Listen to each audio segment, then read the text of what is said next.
we are rolling.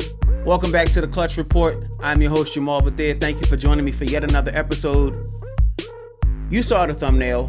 This is about the Oklahoma City Thunder, a team that all year long has been, they've been the best team in the league all season.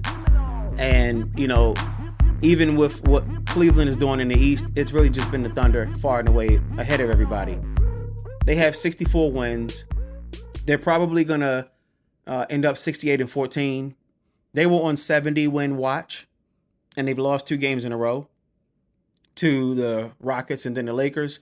So they're no longer on 70-win watch. But they're still the best team in the NBA, and I think they should be respected as the best team in the NBA. But I also think, these 2 losses, they have some people in the media concerned, and that's kind of what I want to talk about. I think it's one thing to say, hey, they're near the end of the season. Maybe they took the foot off the gas a little. They don't kind of need these wins. It really don't matter. They could literally lose the rest of the games, and they're going to be the number 1 seed in the West. I don't know about what Cleveland is doing out East. I don't know if they would keep the best record in the league if they lost out. Cleveland's 2 games behind them. And if you want to keep the number 1 record in the league, which would certainly strengthen, Shai Gilgeous-Alexander's MVP case, then maybe, you want to win all 4 of these remaining games. But so here's the thing with the Thunder. Last year, the Thunder were the number 1 seed in the West, and they lost in the second round. We see this happen with young teams, where young teams sometimes aren't playoff or battle tested. They're not proven. They haven't shown that what they've done in the season can also be done in the playoffs yet. And a lot of people feel that way about them this year, where it's like they're a great team and we're not going to take anything from them. As far as their performance this year, 64 wins, one of the pretty much top 10 defensive teams in the history of the sport, actually. I don't know if people realize the Thunder are technically an all-time great regular season team this year. They are literally an all-time great regular season team. And that's not overvaluing or doing too much. It's the truth. They are an all-time great regular season team. That being said, I think the Thunder should be a little concerned. I'm gonna just be honest. They should be a little concerned. This is the first time they've lost 2 games back-to-back, I think, all season. You guys can fact check me on that. I don't think they've lost 2 games back-to-back all season. Just because a team is playing well doesn't mean they won't lose games. This is the NBA, and any team on any given Sunday can figure it out and win a game. If this was a loss to the Pacers, Wizards, you could kind of say, all right, so what? One off, they figured it out for a game, they beat y'all. Let that be the bragging rights for the Wizards, because otherwise they're having a really podunk season. But they lost back-to-back by double digits, might I add, to the Rockets and the Lakers. The Rockets are right behind them in the standings, and the Lakers are behind the Rockets. So now you have a situation where a couple of weeks before the postseason is going to start, your number 1 seed, who hasn't lost 2 games back-to-back all year, loses to the 2 teams behind them in the standings. The Rockets started off hot, hit kind of a snag, and then recently have done a resurgence. They went all the way as low as 5th, if you guys remember, and they've risen back to 2nd. I'm so proud of the Rockets. That's a true example of trusting the process, and let's just give it time.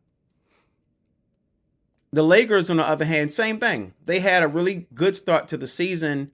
Anthony Davis spent some time out. LeBron and Austin Reeves, who's having a hell of a year, kept the ship afloat. And then they got Luka in the trade, and LeBron and Reeves kept it afloat until Luka caught his footing. And then LeBron missed a little bit of time, and the Lakers kind of hit a snag. And then lately, I feel like they're picking it back up. So I think, the NBA viewership was down at the beginning of the season, 40% and all of that. And I think it was understandable. It was fair. It's valid. But I'm going to be honest, this season's heating up as it goes towards the playoffs. And that has me thinking about the Thunder, who haven't proven anything long term. And here we are, it's April, and you lose by 14 to the Rockets, and you spin around in the same weekend, same 3 or 4 days, and you get your doors blown off by the Lakers. Like, they lost by 27 points. That's a lot of points to lose by. I'm sorry, it is. Some people in the media were saying maybe they didn't, we don't need these games. They kind of took their foot off the gas. Maybe. I wouldn't combat that idea. We've seen teams do that. But if that's the case, typically teams are sitting their players. You know what I'm saying? So that they can rest and literally avoid injury and literally get their guys a little extra boost. Because in about a week or two, when the playoffs start, it's going to be real. I was watching First Things First today, and Nick Wright brought up a very interesting point about this Thunder team. In all their greatness this season, they're actually 9-9 against like LA, Golden State, Houston, Minnesota, teams like that. They're actually 9-9, which means they're 50%. Not bad, but not great. Average. But they're 55-5 against the rest of the league. What that really means is the teams that they're going to meet in the playoffs, they have not outright proven they could beat them. And this is the reason why a lot of people are trivial when it comes to the Thunder. Hey, great regular season team, give it to them, right? You got it. All-time great, to me, top 10 regular season team. Shai Gilgeous-Alexander. Kenyon Martin said on Club Shay Shay Nightcap the other day, Shai should have got the MVP last year. I agree with that. And Shai will get the MVP this year. And that's great. But when we talk postseason, like if you look at the game against the Lakers, I had somebody say to me, Shai has more help than Nikola Jokic. And I'm like, are we talking postseason? Postseason much different than regular season. Same thing happened last year. Shai couldn't get any help in the postseason last year. This isn't about regular season. It changes once you hit the playoffs. It's easy during the regular season to win a bunch of games. It is. And I'm not saying easy like, because you know how sometimes people will downplay the greatness of a team or a player or a coach by just saying, oh, everybody, it's easier. It's easy to do that. I'm not saying it's easy to win 64 games. My point is your schedule is what it is. You're going to play the teams in your division 2 to 4 times, and everybody else, they're one-offs, right? You'll have a couple of teams you face maybe 2 times as well. But overall, you're going to have a bunch of one-offs. That's easy. That's easier to win against versus, all right, it's me and it's the Lakers in a 7-game series.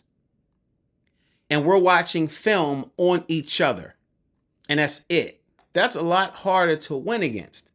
And so I think this weekend gave some people pause because it's like, all right, here we are. Postseason's around the corner, and you drop 2 games to 2 teams who are literally chasing you in the standings. It brings me a little, I have a little cause for concern. I do. And I say that because if we're talking playoffs, Luka Doncic has taken his team to the Western Conference Finals and last year the NBA Finals.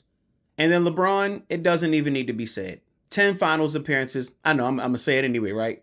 10 finals appearances, 9 appearances in 10 years, 8 of them in a row, 4 wins, 4 league MVPs, 4 finals MVPs. LeBron has been here so many times, it's ridiculous. In 22 years, he almost spent half of his career in the finals. So we know LeBron's fine when it comes to playoffs. And we know Luka, for the most part, is fine when it comes to playoffs. But all we really have as a footnote for the Thunder is last year when they were number 1 and lost in the second round. So for people to believe the Thunder can take this into the playoffs, they're largely basically kind of going off of faith. Because you don't have any real proof they can do anything postseason. You just don't have any proof. You have proof of what the Lakers can do. Because look at who they have, like I just named. That 9-9 versus teams like Golden State, Houston, Minnesota, LA. That's a very telling stat. It's a very telling stat. They're 55-5 against the rest of the league. I don't know. I'm gonna be honest with you. I think this is something that needs to be watched. I think the Thunder have what it takes to make it work. But I'm starting to believe the Lakers know how to lock down defensively when they really need to.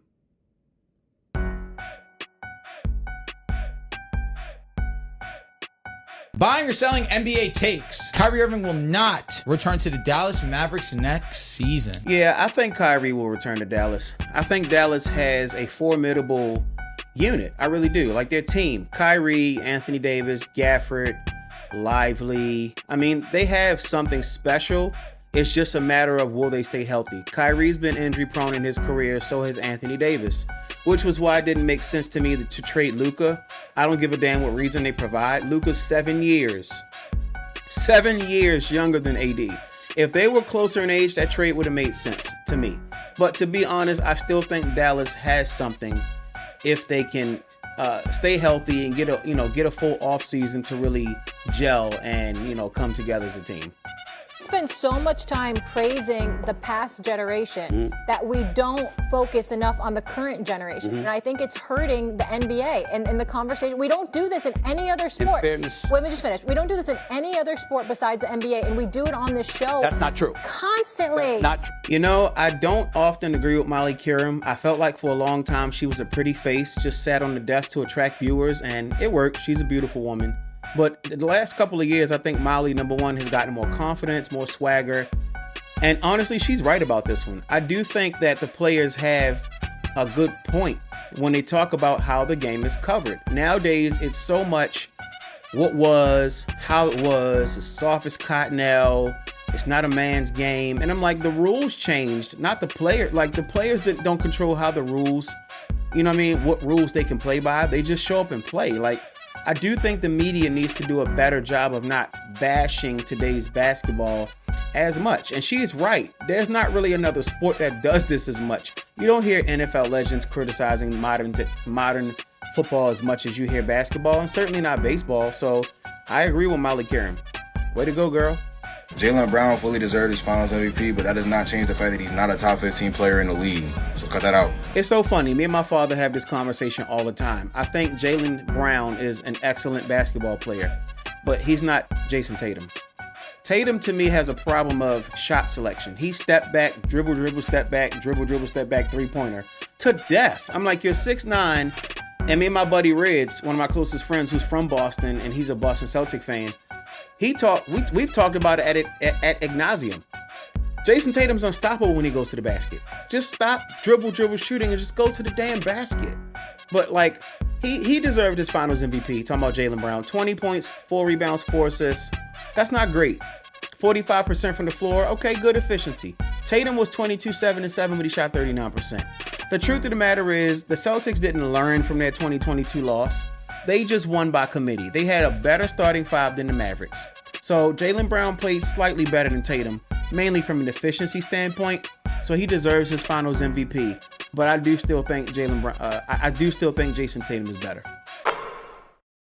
All right, guys, that's the show for today. Hit me up in the comments. Let me know what you think.